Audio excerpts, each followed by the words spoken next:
Abooluganda Mukama waffe Yesu Christo yeebazibwe nnyo. Weewaawo leero nzize okwogera ku kigambo oba Mukama waffe Yesu Christo nga bwe mukimanyi nti akomawo, era leero atunenya ku nsonga z'obufumbo oba atubuulira ku nsonga z'obufumbo, okunoba kye tuyita divorce, okwawukana oba n'empeta, ngamba ringi zetugattisa oba ze batugattisa mu makanisa. Katusookere ku mpeta nti buli mulokole ne bw'oba musumba nga oyina obuyinza obugatta abaweereza oba abantu ba Katonda, Mukama atugaana okutugattisa oba okugattisa abantu empeta. Nti yayogera n'agamba nti Katonda ky'agassa awamu tewabangawo n'omu akyawula. Kigambo kye kirina okugatta so si mpeta. Nga bwe mulaba Mukama bw'atunenyeza Jezebel property oba ebintu bya earring, ebintu by'okwewunda ebyo necklace n'empeta mwe zigendera. Era Mukama waffe Yesu Kristo atugamba nti ensonga lwaki ennaku zino obufumbo busatuka nnyo oba busasise nnyo, lwa nsonga nti empeta eno erimu amaanyi ga Sitaani, erimu amaanyi ga Jezebel agataganya bafumbo kubeera wamu ne galeeta enjawukana mu baana ba Katonda. Naye ekigambo kya Mukama nga kye kigasa abantu, tewasobola kubeerawo kwawukana nga bwe kyogera. Naye empeta zaawukanyizza abaana ba Katonda. Zirimu emizimu, zirimu emyoyo, zirimu amaanyi ga Sitaani, naye ensi lwakuba temanyi. Wabula akiwulira, ne bw'oba musumba wo kimugambe amanyi amazima, kubanga amazima ge gatufuula ab'eddembe. Amanyi amazima n'atakola omusango guli kusinga. Mukama atutereeza nga tannakyuka kuba tubadde twayonoona. Naye nga bw'ali Yesu Kristo nti Katonda waffe wa kisa, ayagala tutereere kubanga yafa ku musaalaba tusobole okubeera abalamu tuleme okuzikirira. Ne bwe bagatta mulekerawo okukkiriza okubagattisa empeta. Mulekerawo okwambala empeta mu makanisa. Abakyala mukyuse ennyambala gye mwambala nga mugenda okugattibwa. Mulekerawo okwewunda, mulekerawo okwekolako, mulekerawo okwambala gawuni eziri open oba ez'emikono oba ezitalina mikono. Mulekerawo okwambala gawuni eziringanga ebyennyanja wansi. Eyo dizayini y'abamameidi. Bigenda babeerera bizibu okukkiriza, naye Mukama abawe ekisa, abawe n'omwoyo alumiriza era awa amazima agabateeke mu mitima gyammwe, kubanga ebigambo si byange.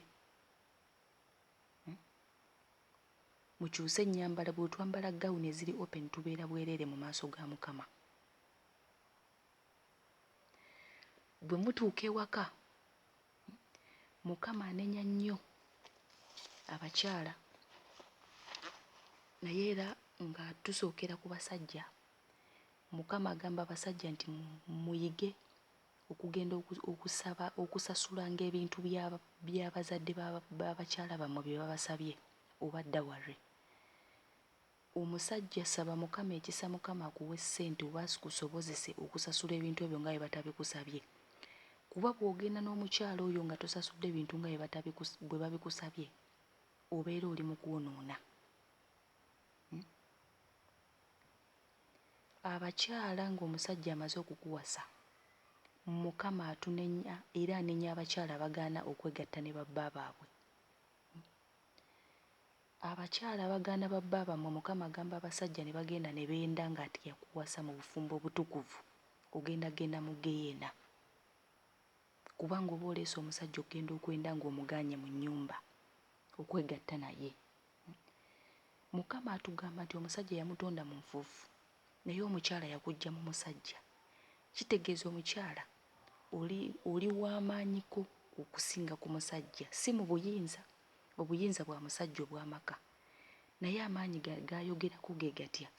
Omukyala bakuteeka mu maka nga si kufumba mmere kwokka, wabula okubeera omwegayirizi w'amaka go oba w'ennyumba yo, okunoonyanga Mukama, okusobola Mukama okuwanirira ennyumba yo, omwami wo, abaana, abantu b'omu nnyumba yo baleme okubeera nga bacunyizibwa Sitaani, wabula Mukama abawanirire. Omulimu gw'okwegayirira gugwo omukyala mu maka.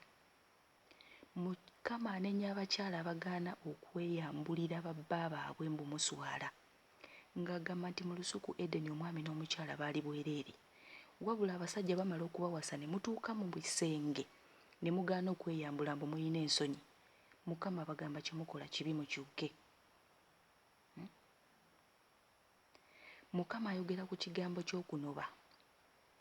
Buli musajja wasize omukyala mu bufumbo obutukuvu n'omala ne mwawukana, omukyala gy'ogenza okufumbirwa akuwasizza aba ayenze, n'omusajja bw'owasa omukazi omulala oba oyenze.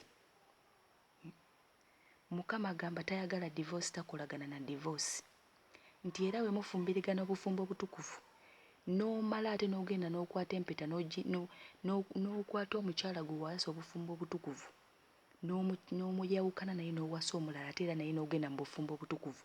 Mukama agamba Yesu Kristo alaba bufumbo bwasooka bwokka, kubanga mu maaso ge ye yatonda obufumbo bumu.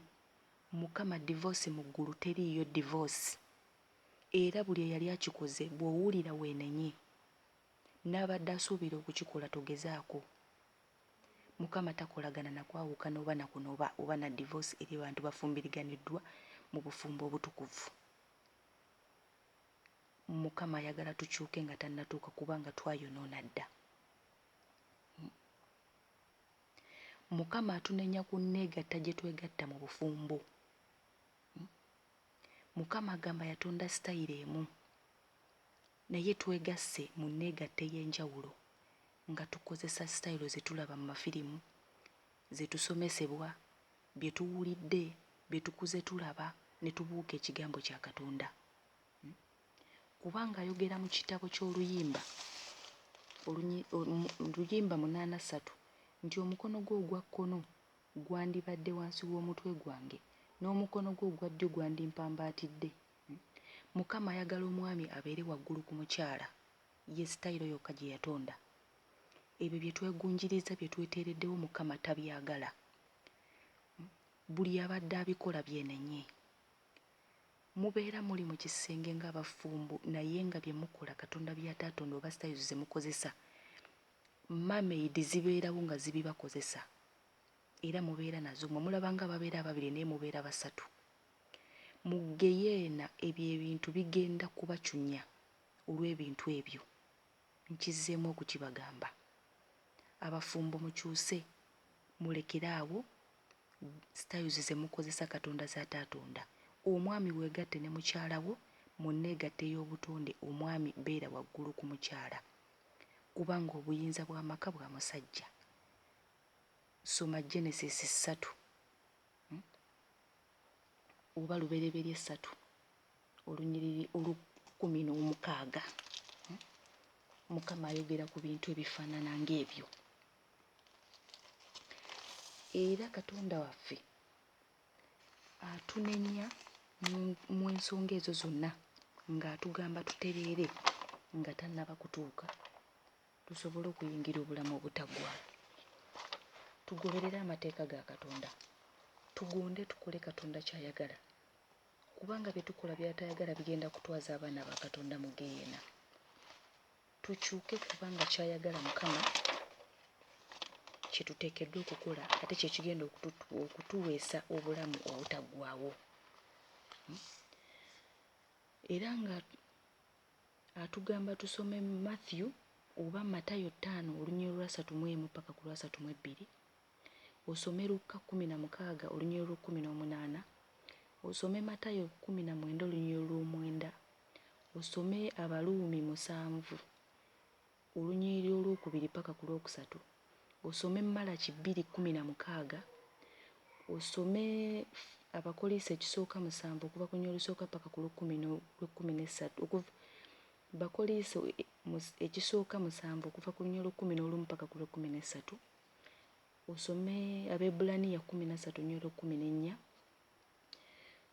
osome, kubanga Mukama ayagala ekitanda ekirongoofu, ekitanda eky'abakaba n'abenzi. Mukama agenda kubasalira omusango, na buli muntu ali mu bufumbo nga tebutukuzibwanga, saba mangu ekisa Mukama atukuze obufumbo obwo. Abakyala Mukama atugamba n'abasajja tuyigenga okusaba Mukama abantu baffe abatuufu, kuba olumu osobola okubeera n'omuntu nga Mukama si gwe yakutondera. Tugumiikirize nga Mukama, tukowoole nga Mukama atulage abantu baffe abatuufu, tusobole okubeera mu bufumbo obutukuvu obw'emirembe. Era osome ne Bakoliisa ekisooka 7:39, osome Abefeso 5:33, osome eky'amateeka 22:19, Yeremiya 3:1, osome Yeremiya 3:8 n'eky'amateeka 24:1 paka ku 4. Zoogera ku kufumbo, ku kwawukana, kugamba mu mbeera yonna ku ennyiriri ezo zonna. Engeri y'okwawukana, obufumbo, Mukama by'atayagala, bisome obeere ng'otegeera Katonda by'atayagala bye tubadde tukola mu butali butuukirivu.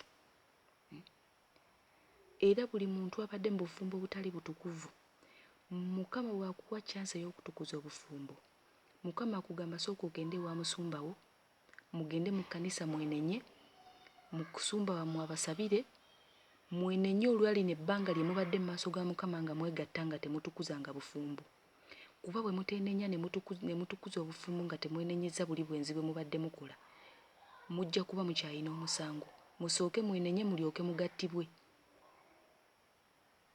Bw'atyo Mukama bw'atugamba, abampeera omukisa nga bw'ali omulamu Yesu, nga mukyuka ate nga mukola.